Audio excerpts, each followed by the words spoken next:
Right, good evening, everybody. Thank you for joining us. There are still people slowly trickling in, but we're going to start because we're already running a few minutes behind. So this evening's webinar is a repeat appearance by Petronel Nivot, who you will remember, those of you who saw the previous one, Care for Wild Rhino Sanctuary. Petra Nivot has 25 years experience in conservation, care and handling of wild animals. She started her career in the Endangered Species Protection Unit, specialized unit of the South African Police Service, where she held the rank of captain. In 1999, she left the police service and started the Game Capture School, which she managed for 10 years. Care for Wild was born in 2011 out of a need to rescue and care of orphaned and injured wild animals. Petronel specializes in the care of injured and orphaned rhinos, but she's also very active in protecting rhinos and facilitating community projects in the Barberton area. Today, she'll be sharing with us some of the stories of the special relationships that have formed at the sanctuary, not only between animals, but also with their human caregivers. So Petronel, thank you very much for joining us, and over to you. Yeah, on a bit of a screen. Can you guys see me? There we go. We can see you. Good evening, everyone from Nelspruit. Let me just see why I'm a little bit, I see you, the host has highlighted me. You mustn't highlighted me because I'm just coming from the Boma, so we're still a little bit dirty and a long day out with the rhinos. I just want to say that I really appreciate the opportunity to talk to you about the special relationships, and not only with the animals over years now, but also animals that support each other. So we also have a bit of a surprise for you. I'm sure, I know Wayne and Laura, and I know a few, Elise, all you guys, thank you for joining me. And you will know how crazy it is here at Care for Wild. Nothing different than what we saw today. One of the babies that came in from the Kruger National Park in the area of Napi. I know you guys know where that is if you've been to the Kruger. And he struggled a little bit with to make trust and to build trust relationships and to find that new crush where he feel emotionally supported and where he found a companion.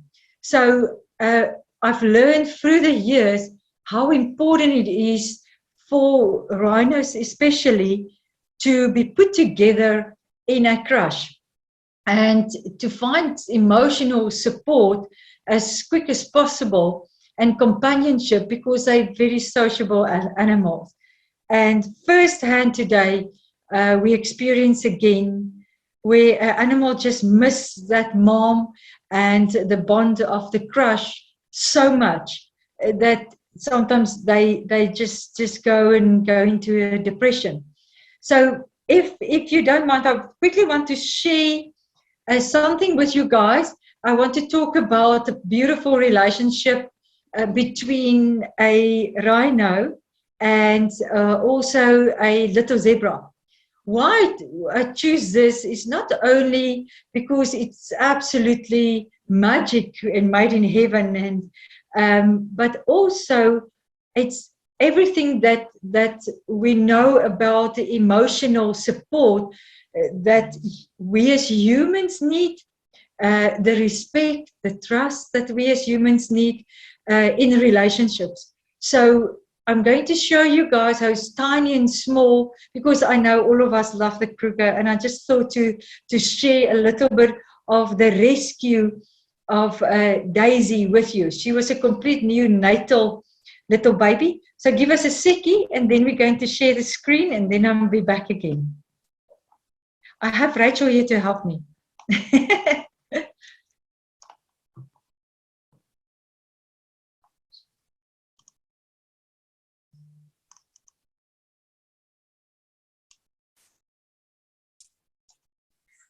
Petronel, don't forget to tick the 2 little boxes.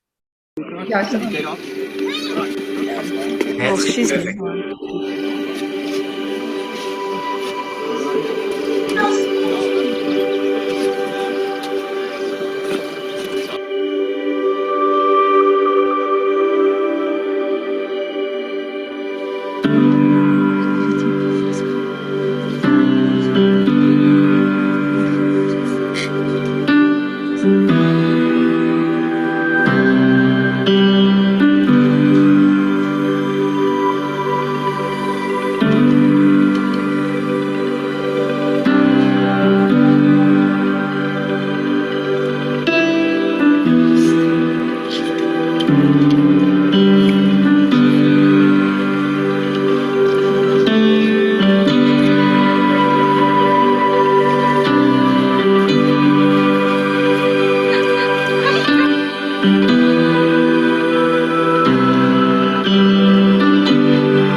I'll be back in a second.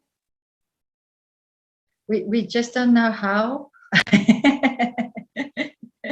Let's just see. You guys hear me? Okay. Yep, you're back. Thank you. I'm back.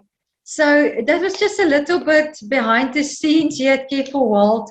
And you saw a lot of the caregivers there in some of these videos. And you also saw some of the animals in this. You saw Mujaji and little Daisy. And the people from Limpopo, you know why Mujaji is the rain queen. And I just want to say to you guys, it was raining the whole December. So this was an absolute challenge. So we had to get these animals in and get them together very quickly, also to form that bonds, but also because it is nights and they're tiny, they're used to something else, they're used to a mom next to them, and that specific, very important bond. And what you could teach them and how she makes them feel safe.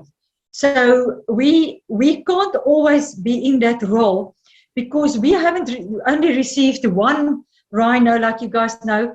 Up to now, we're at 9 rhinos that we just received during that period. So the caretakers were with these rhinos, feeding them, monitoring them, and making sure they're fine. But eventually, if you want to release these animals back into the wild, you have to make sure that they do that companionship and that emotional bonds and that trust and protection with each other, with the same species. And there along comes little Mujaji after a massive rainstorm on a reserve. And the ticks also got hold of her on the end of November. And then suddenly it was this little one, Daisy, that came. It almost felt that she just dropped out of her mom and dropped into our arms. I'm sure you saw the umbilical cord there. And it was really like looking after a baby. We were working around the clock here. And we loved her, you know. The other day I read something and it said, just love your pack, you know, love your pack. And yeah, sometimes if it's going very hard and we doesn't have a lot of answers, we step back and we say, what will work today? We've done the medicine bit, we've done the pain bit, we've done everything, the food bit. What can we do more? And at that stage, it is just, let's just love them today. Let's just love them today. And that type of energy is making, like you all know, a child feel safe. It makes a husband and the wife feel protected in an area. So throw love, people throw love. So this is what we do here as well. It's also extremely important in these animals for the caretakers and their emotional state, that we are in a good emotional state as well, working with these animals. So even if you're tired, and we lost the animal December, and we were all crying, and it does take its toll, because it was an animal that we all know well, and we had reared this animal, and he got Theileria. And on New Year, where people were dancing and singing and just celebrating, we were trying to save his life. So that bonds and that relationships, even that's forming between the caretakers and the respect that we have for each other, is of utmost importance, because we at the moment, we were feeding, I can start in the morning at 5 o'clock and 7 o'clock and 9 o'clock and 12 o'clock and 3 o'clock and 5 o'clock and 7 o'clock and 9 o'clock at night and 12 o'clock at night and 3 o'clock in the morning. So you're working around the clock. And why I'm saying this is, if it's then your time to rest and refuel, you have to respect and trust your other caretaker completely to do the correct thing, while the animal that's in this specific routine, like we all know, if we have routine, it makes a child feel safe. So there's a lot at play talking about the relationships. I'm sure you all wonder what we were going to talk about and what are we going to say. But I can tell you, it is all buying into the life of the rhino. And it's all buying in to do the correct thing so that my caretaker that's with me in my team also feels supported. So there's also people making food for us. And so we had like a coffee station. And then we will eat cookies, and then we will stumble down to the Boma and ICU, and then you will find another person there in their pajamas. And so I can tell you the beautiful team and the team effort making all the difference for, to make these animals find emotional support with other animals. So what we want to do now is, if you guys want to just join us, and I'm sure there's still enough light, I'm going to ask Dwayne, one of the caretakers, and Rachel, also a very, very important pillar at Care for Wild, to show you live the two little ones when they're coming out of the Boma and walking towards us. So if you guys are ready, I'm going to walk with her, and we can call Dwayne and he can come this way. Do you guys want to see that? Yes, please. Okay. So even if you guys call this a webinar, and it's quite a formal name, I will make this quite informal, but please don't miss the seriousness of the importance of this good relationships, because again, I want to stress the emotional support. So at the moment, Daisy definitely think that Mujaji is his mom, because I think for her, it's like a soft toy. I wish you guys can just experience this a little bit with us. And then if they don't see each other, they call. And that's really beautiful. So Rachel, is he coming this way, or must we run that way? We're going to walk that way, and as we walk, we can talk a little bit more. Okay, let's do this. Okay, so give me 1 second. Are we on with you now, Rachel? Okay, we're just moving over. And if someone in the meantime wants to ask something, Peter, will you read that out for us? Then I can also answer some of the questions. Okay, great. We can will go. do. All right, we can go. Okay, guys, let's join you. All righty, let's go. Okay, are you guys switching to Rachel's camera?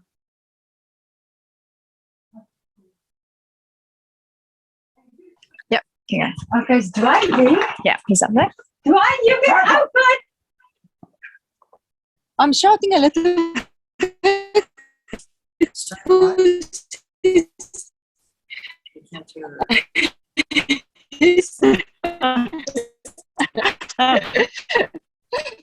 a little bit party. And what we also found is the special band, the animals. So if we work with our IPU members, we also make sure that they have emotional bond with some of the rhinos, especially when they go out and are with them 24/7.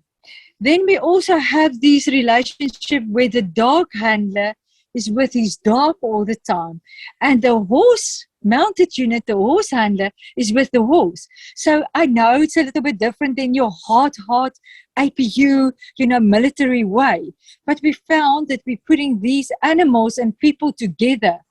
And especially during COVID as well, some of these people were really, really comforted by the relationships that they do have with the animals. Even us, we have a little bit of crazy dogs here.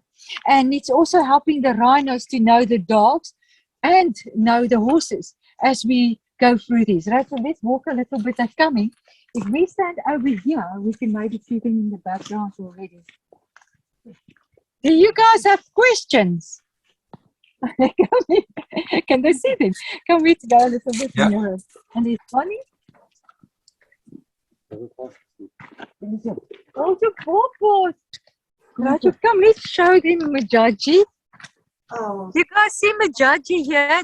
That's a little zebra. She's now about 3 months old. Okay, and she's chasing my dog. And there we go. This is little Baba Daisy. And Daisy is today 3 months old, but tiny. She's only weighing just over 60 kilograms. And what's quite interesting with her, she was so neonatal that she's only starting to pick up some weight now. Let's go, yeah. Come. Go, Baba, go.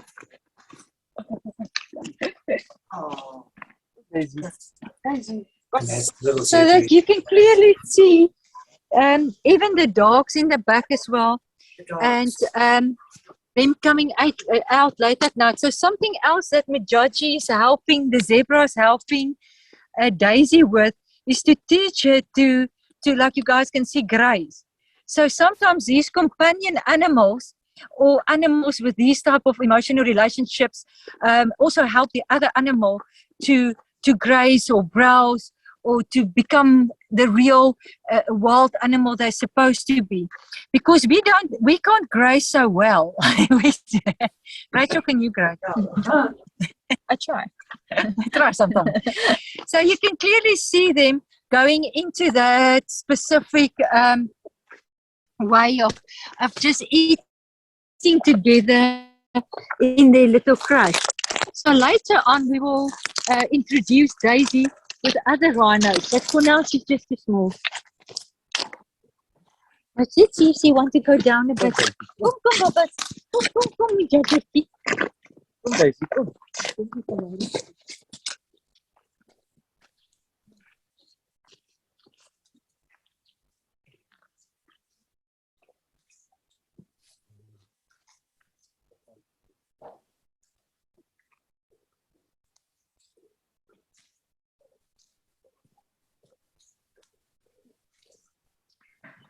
And just from Careful Wild side as well, you guys know about the situation with the Kruger and the devastation there. So I don't know if you guys follow us, but just good news. And I just want to salute you guys and Sun Parks as well for taking good decisions, because we just had winter. And I think it was anyway one of the honorary game rangers that found Winter without the ears.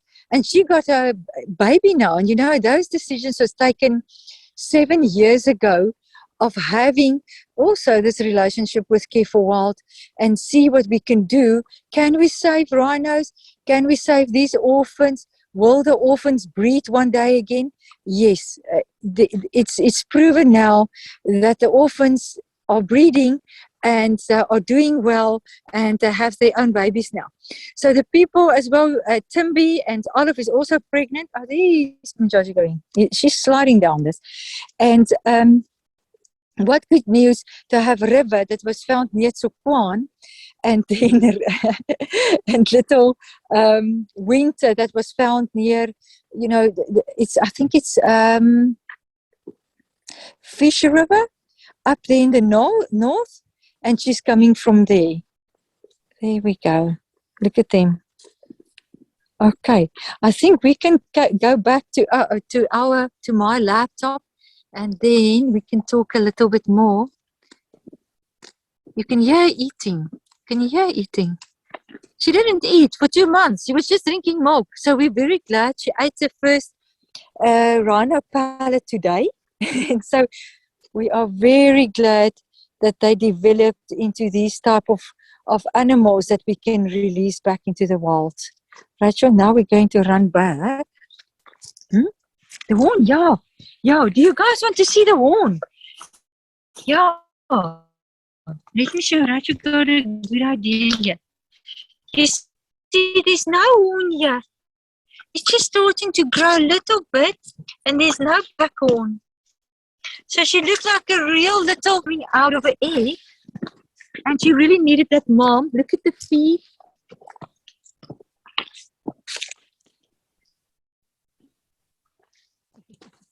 Eating the camera.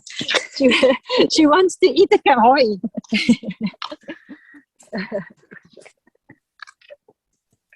And they don't want to walk now. They like eating here. Oh, you love eating here, my girl. You love eating here. Oh, sweet. And she loves Bonnie. So you can see Right, I'm going to walk a little bit back now. I forgot to wear my shoes. That's why I'm walking so slow.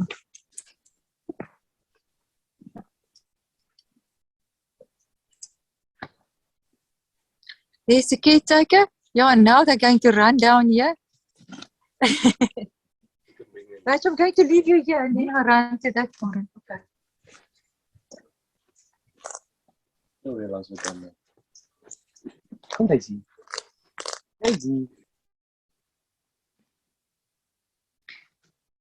I don't know if I'm back on this side. There we go.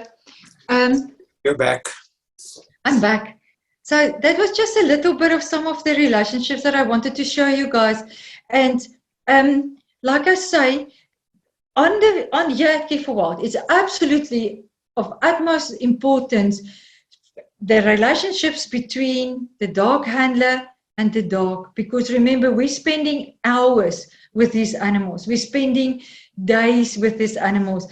Some of these animals are part of us. It's the breath that we take every day. We live these animals.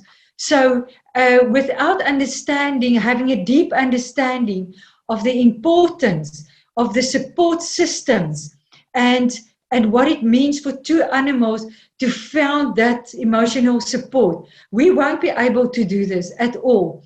Previously, I also had amazing other where a duckling was friends with a duiker. I had experience where a little warthog by the name of Tinkerbell, believe it or not, was friends with a lion that I hand-reared. Then I had a beautiful relationship with a hippo and a baboon. So I found this type of funny relationships everywhere. And sometimes it just takes your breath away. You can't believe that those type of species will have that deep connection and be an emotional support to each other. And if you put them together, at that stage, I always say to the guys, listen, I don't think Mujaji knows she's a zebra, and I don't think Daisy knows she's a rhino, because I haven't seen each other in a mirror. So of belonging as well. And the other day I said to the guys, if we think about it, you want to protect your children. It's not you have to or you thinking about it, you want to. So if we think about the caretakers and the people driving even the tractor, it is all buying in to the protection and the conservation of rhino. And it does bring a lot of meaning to our lives. And it just makes you full. It's remarkable how fulfilling these situations are, especially if some of these animals go through extreme emotional hardship, a physical trauma, and just struggle to adapt. And eventually you see them that they arrive, and you see that suddenly they realize, but I'm home. I am home. I feel safe. I feel protected. I feel that there's in my need, there's food. So all these things is playing a big part here at Care for Wild. And I think I must stop there, because I can talk for hours about these relationships that I saw. It's also another thing, maybe I must mention this, and for the bigger audience, open a bit of my heart sometimes is good. I also see where these animals is actually saving the humans, where some of the humans come here with specifically emotional scars, and the second they start loving these animals unconditionally, it's just rewarding for them, and they deal with these things in their own time and space, but they feel that their lives do have a purpose suddenly. They feel that there's a goal, there's something that they live for. So in the caretakers, some of them lost children, some of them have broken families, and suddenly they have a family, and part of this family is then a specific dog or horse or rhino. And that, I can tell you guys, that's why I'm very blessed, and God really look after us here at Care for Wild, and it's by the grace of God that He show us these unbelievable relationships here. And I hope you guys enjoyed it, and you're very welcome to ask me questions. Petronelle, before we go to questions, perhaps you could just give us a little bit of a breakdown of how you actually reintroduce someone like this to the wild. I mean, a 3-month-old rhino, what steps do you go through to get him back into a wild situation? Thank you for that question. And I think now that at first, you're not sure if you will be successful, because remember, no one tested this before ever. And will these animals reach sexual maturity? And will they then breed successfully in this natural habitat? So what we did first, you just mom. You are just basically there 24/7. And after that, you put them into specific crushes together. And in these crushes, you sometimes found animals get along well and some not that well. So then they move and so on. And then after that, in that rehabilitation phases where you wean them from the bottle, then you get them to start grazing further and further and further. And then, like today, we were looking for a crush of rhinos that we put together many years ago. They now 5 years that they came in almost at the same time. And then we added Lily. And Lily, we went drive out and feed Lily in the veld because the other rhinos were already released. And it was Jemu, Lily, Grey, and Spirit. And they now out in the veld at camp. So, sorry for the dogs here for a second. So, understanding that after that step, you as human need to step back. You need to get yourself out of that situation. Don't be selfish there. Understand that they need to be what they have to be, and that is normal animals in a normal ecosystem where they have to play that important part as a keystone species. We didn't know that it will work, but it looks like at this stage we're quite successful.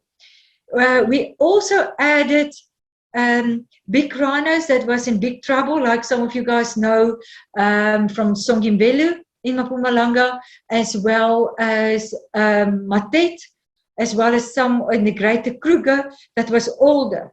So some of these older animals that wasn't on bottles any longer definitely helped the youngsters and helped us to help them back into the wild.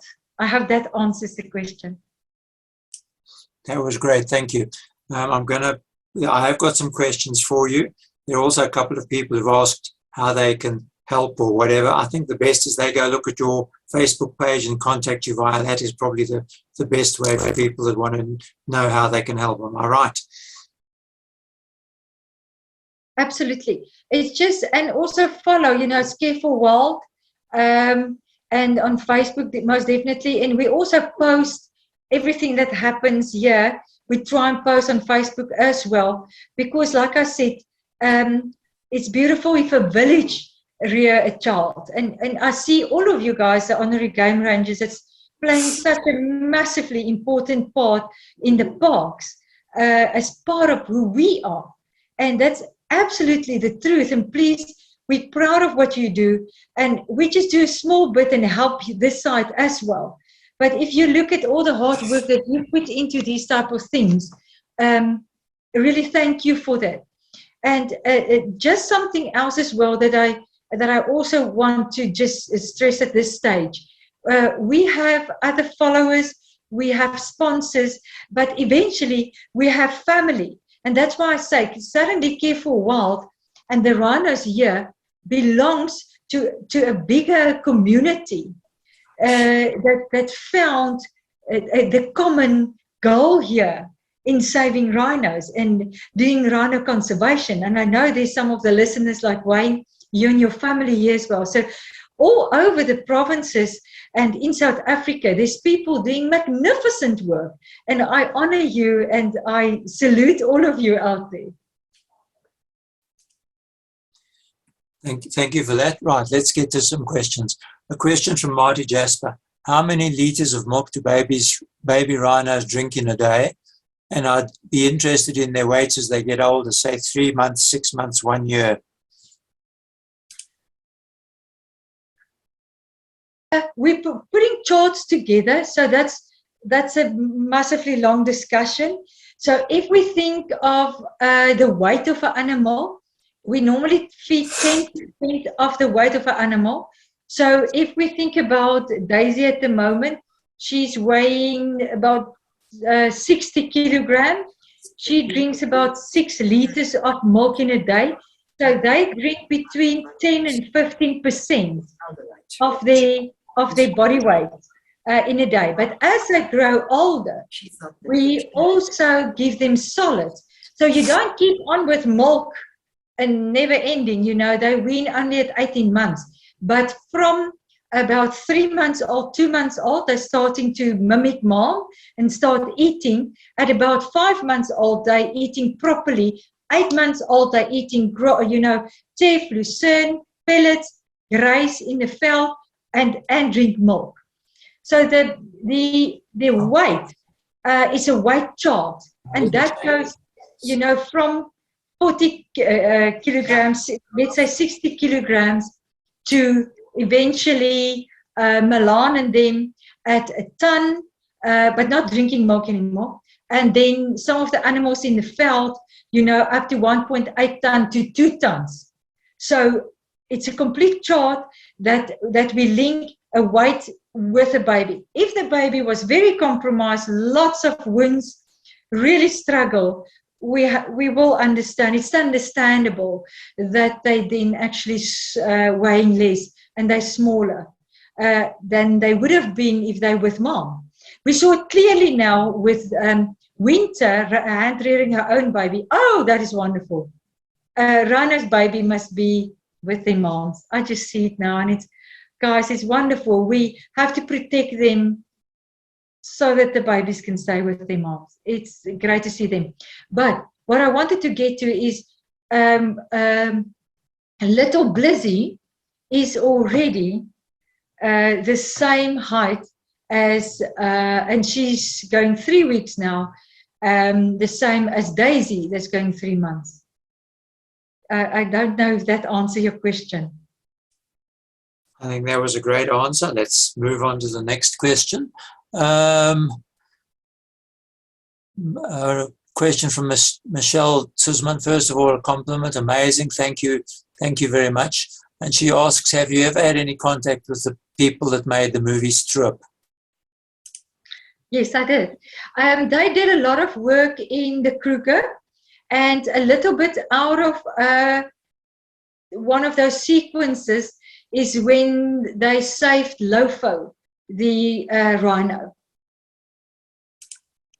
Great, thank you. Okay, Jenny Bell, has Daisy's skin fully recovered from her troubles? That's an amazing question. I'm so glad for that question. We were quite worried in the beginning. You guys saw that because she showed a reaction towards the medicine. And then we started with specific oils on her. And then, you guys know, it was extremely hot during December. And we decided at one stage just to start with mud. So after we just started with the mud, she recovered fully. I'm sure you saw the mud on her now. She loves mud baths. So that's also a natural skin protector, sunscreen. And that's why during very hot time of the day, we just cover her in mud and she just run around and scratch herself everywhere. So yeah, the skin fully recovered.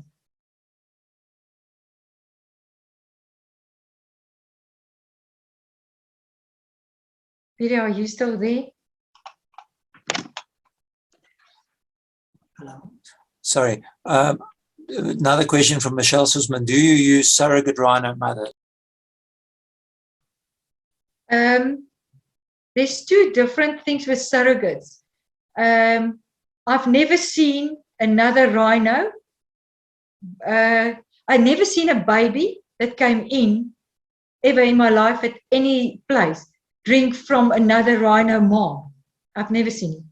We do have surrogates where a bigger cow like Diana or Milan or some of the older rhinos that's in our care do care for some of the babies. So as you make these crushes up, they take these animals as an emotional bond and they allow them in that crush. But at that stage, remember that mom or surrogate mom, if you want to call it that, doesn't have milk. I don't know if that's what she's meaning. But what we do at the moment, I can tell you guys, we also get some milk from Winter that gave birth. Now, normally, we give some of that milk to Daisy. But I haven't heard, they did ask me previously, and they did ask me on vet groups, if I seen a mom take another baby and the baby drinks from the mom. I've never seen it personally. Great, thank you.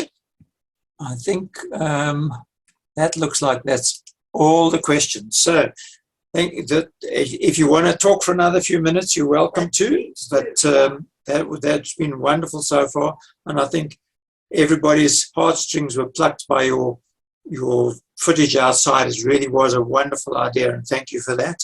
So if you want to tell us a little bit more about your staff, perhaps, and we saw the one caretaker in the background there who was obviously running around. They obviously also end up with these 24-hour days and all that type of thing. Yes, I think one of the big successes of Care for Wild is most definitely the relationships and the commitment and the effort from the caretakers. So at Care for Wild, we have specific groups. So we have the ICU group, and then with animals that's in severe situations and need special care around the clock. Then we have a thaw area. It's a specific kitchen with bomas around that and camps around that. And Blake there is the person that's taking care of that. Dwayne is on the top here. It's a council of dads. And then me and Rachel and Will hop between those different areas. And then Rhino also have an area at the quarantine area where he also have babies and bigger animals there. And then we have an open air system, open camp system, if you want to call it that, with bigger animals in, where we introduce some of these younger crushers in.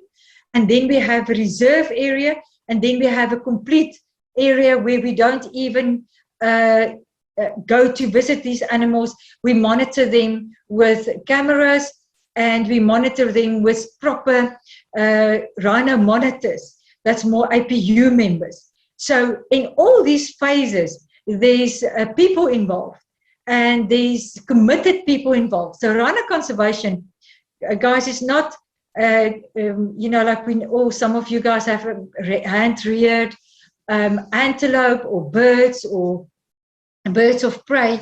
It's a short period, and you release that animal, and it goes back to where it belongs. In our case, it's a buy-in from very dedicated, passionate people. And these dedicated, passionate people, the project now is now 10 years old. We basically 11 years old. So Rhino conservation and the relationships where you form bonds with people or with animals is definitely longer periods of time. Great, thank you. Whilst you were talking, some more questions have rolled in, so let's just, okay. Question from Bar and Fair. It looks like Daisy has a hair lip, or is that the normal shape of her top lip? Normal shape. Like I say, she's neonatal, and we also think there's a little bit of this muscles and so on that's not that strong and well developed. So she wasn't fully developed, but it's not true. She sometimes hang a lip like this, And it's actually quite funny to see the difference. So as she gets older, and the suckling reflex is very good. We think, she will grow into her skin. We normally say she got too much skin for too little Rhino from the beginning. So she's still growing into her skin. And she's very near our hearts, guys. If you know how we fight it for that little one's life. We basically fed her every hour in the beginning, and then every hour and a half, and then she fell ill with navel ill. Even if we treated everything, and even if we gave a colostrum, and even if we gave a plasma of other rhinos, they still need their moms. They still need all that just only a mom can give. And we saw it firsthand, and we experienced it firsthand. I think most of the guys here that works here do understand what it is to have a baby in the house or to have twins in the house. It is just never ending, we think Christmas will come this year in April because we completely miss Christmas and we completely miss New Year.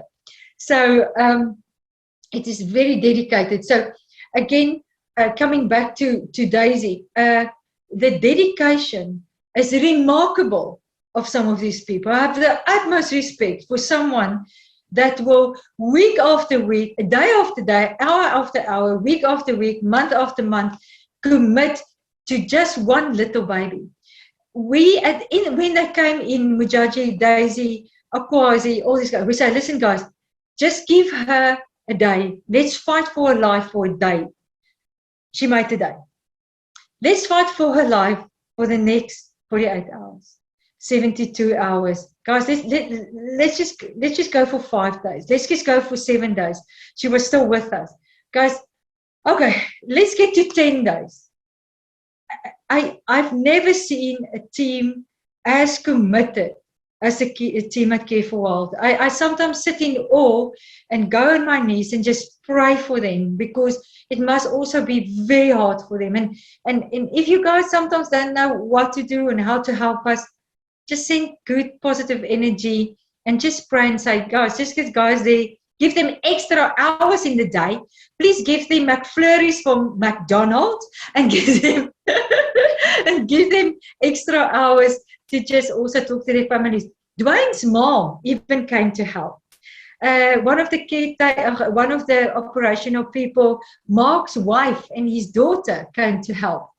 Rachel's mom came to help because at one stage I said to the guys, call the moms. We need moms here.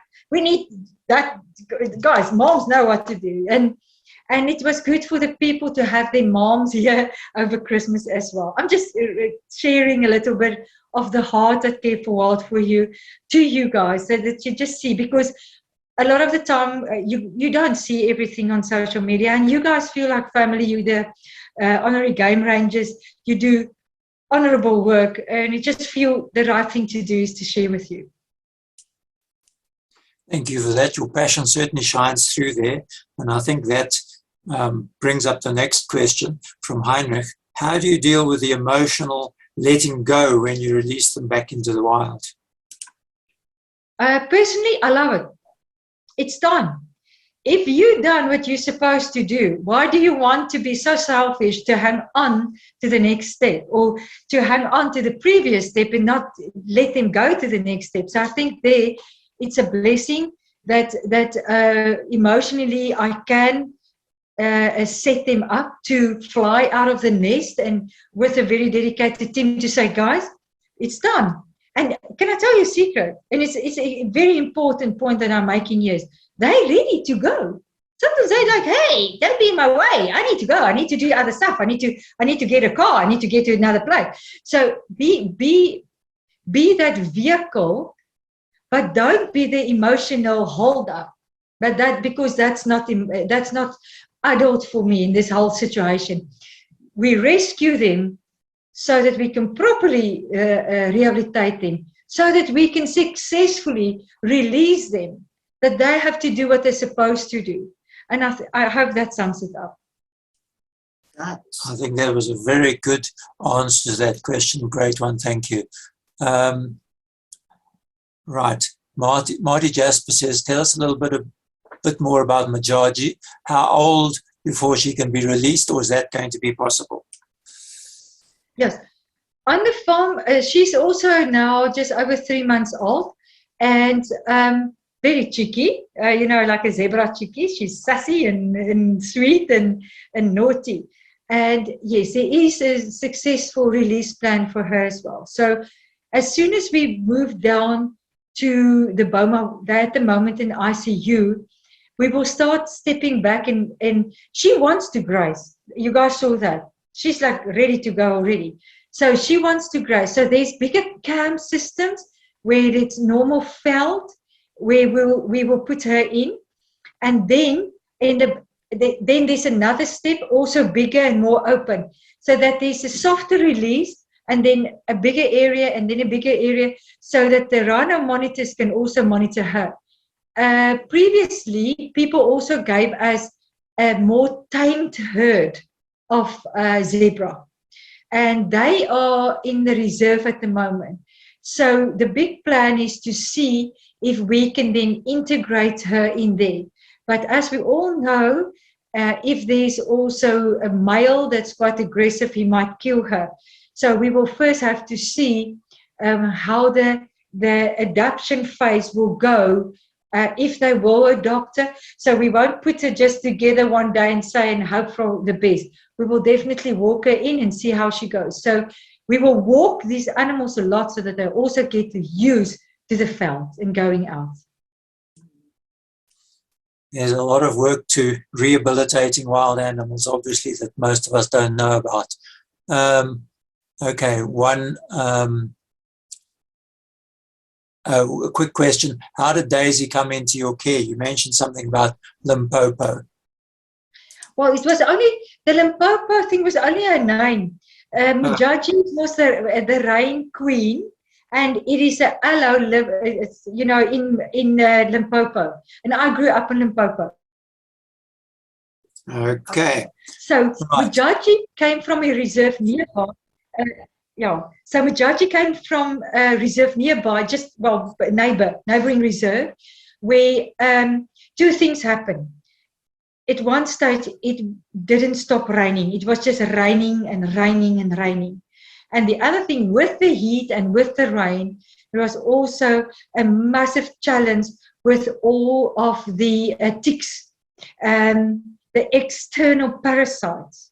So a lot of we think of the rainstorm, she was lying down and she was compromised, and a lot of ticks climbed on her. So they basically suck her dry.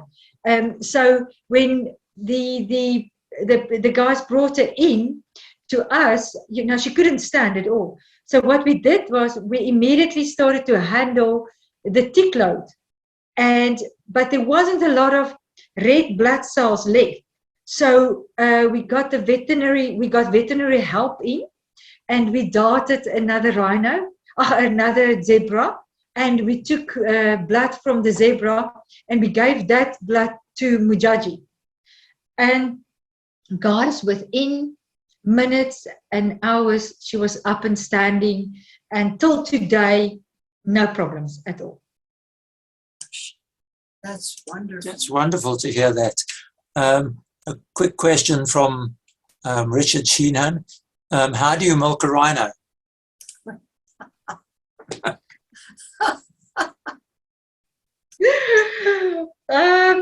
There is only two teeth. Like I said, I grew up on a farm in Limpopo with cattle, and been milking cows for quite a while. It was so interesting. We didn't know what will happen. And just to maybe just tell you guys a little bit of what's going on behind the scenes again. We're busy with a research to see if we can also develop a better supplement, a better milk with all the different fatty acids, with all the different whatever you need in rhino milk. So over a period of time, we're collecting samples so that the University of the Free State, as well as other people in Switzerland and those places. The old South African actually is helping us to really make this milk the best milk for Rhino babies. So we had to do this. It was like, oh, we thought she's going to kill us. And we gave her food in the front, and we just tried our best to not be invasive and to respect her as an animal. But remember, these animals knows us very well. And she allowed it. We couldn't believe our eyes. But I can tell you a secret, if Blissy is not standing nearby or suckling from the other teeth, I hope the guys with cattle knows what I'm talking about.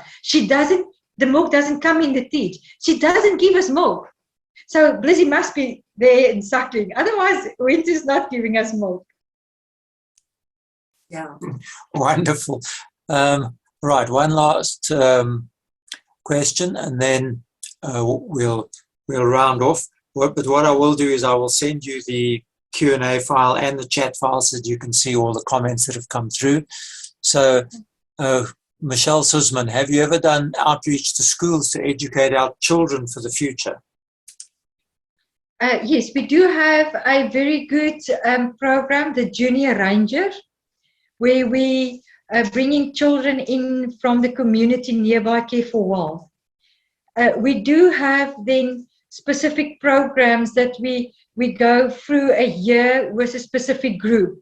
We can't accept big groups of children because this is a real conservation project, and we cannot handle 80 children or 30 children daily. That is unfortunately extremely stressful for the animals. So what we do is we get the children quickly to the rhinos, explain a little bit in classroom setup, go out, do walks with them, and show them also the bigger picture.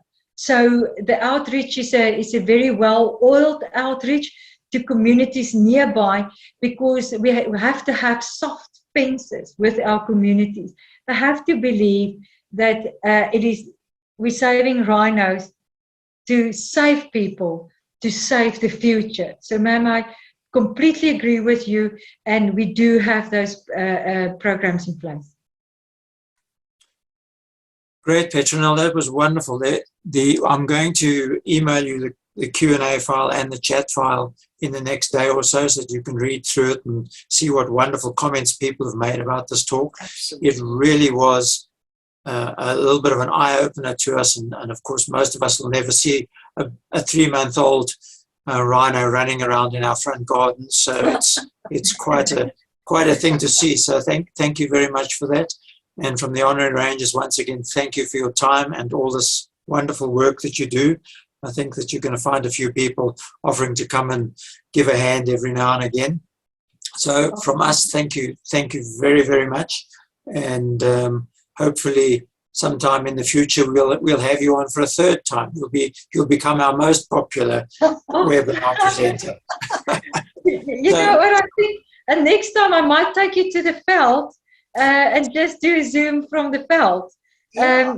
And so, guys, thank you so much for the opportunity and your good hearts and your hard work from all over South Africa and even from other countries. That's just good wishes, and it's good wishes back to you guys that's doing all this work in South African national parks.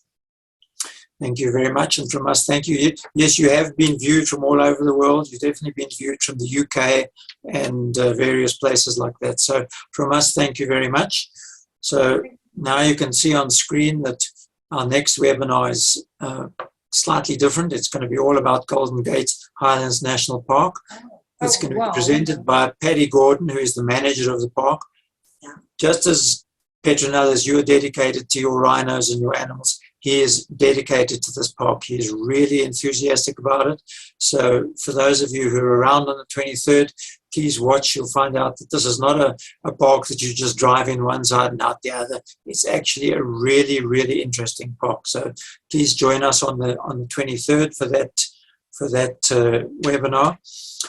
And for all of you who joined us tonight, and either directly on the webinar or via Facebook. Thank you very much. As you know, we're a volunteer organization, so like Petronel, we're always looking for money. We put a lot of money into all sorts of projects and help Sand Parks with things, even some of the fuel that the chopper uses to bring these orphan rhinos to Petronel is paid for by us. So if you can help us, we would appreciate it. And if you can help Petronel, she would appreciate it. So from the honorary rangers, everybody who was with us tonight, once again, thank you very much. I've been plunged into darkness by city power, so I'm sitting here in the dark. So I hope the rest of you have got some lights. This is live. This is on Facebook, and we will put it on YouTube as well in a couple of days. Thank you once again for joining us, and good night and goodbye all. Good night, guys. Good night. Thank you. Keep safe, and those that are traveling, travel safely.